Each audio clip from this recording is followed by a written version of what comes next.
most of us can't imagine what it's like to not be able to pay to get on the subway, to go to a doctor's appointment, or to go to community college, or to just get around and see a family member or a friend.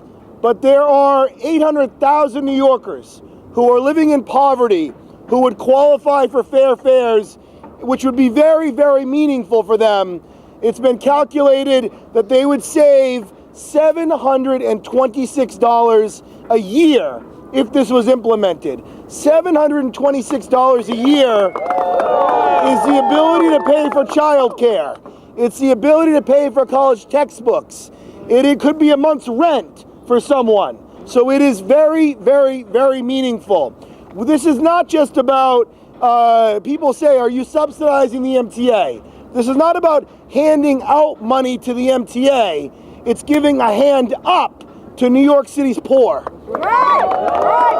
It's about ensuring that if you live in New York City, you have the ability to ride mass transit and get around our city. The mayor, when he ran for mayor in 2013, talked about a tale of two cities. Well, if you can't get on the subway, you're not in either one of those cities. I don't know what city you're in, because you can't get around the city. And so we need to ensure that all New Yorkers have the ability to participate fully in our city, in our society. This is, of course, not just about the economic fairness and equality involved. It's also a criminal justice measure. We know that the vast majority of people who engage in fare evasions are predominantly poor. Not all of them, but predominantly poor. And I want to thank District Attorney Cy Vance for his forward-thinking measures on fare evasion in New York City.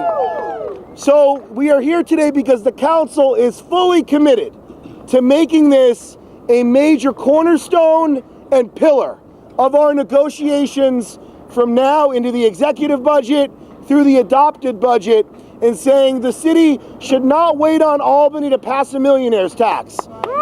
But we should actually step up ourselves, find $212 million, and fully fund fair fares.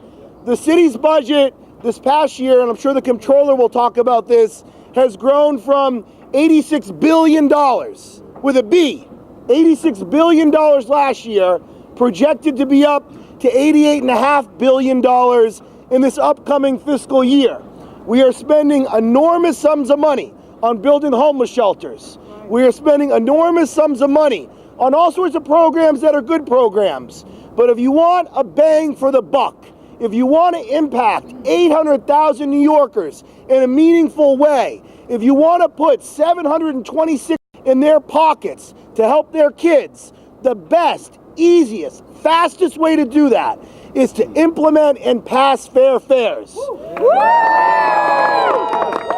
So this city council stands united, and we call upon the mayor to engage with us in good faith negotiations moving forward, to see this as a meaningful, transformative, legacy-making item for this administration and for this council, and we're going to stand strong through our negotiations. So I am very, very grateful, of course, for all the elected leaders who are here today, for our community partners in the labor unions, to David Jones and Nancy and John Raskin, but most of all, I'm grateful to the hardworking men and women in New York City who came out today to participate, for the folks who can't be here, to stand up for them, to ensure that everyone can fully participate in our great city. So we call upon you, Mr. Mayor, to come to the table, to find the money, and to fund fair fares. Thank you very much.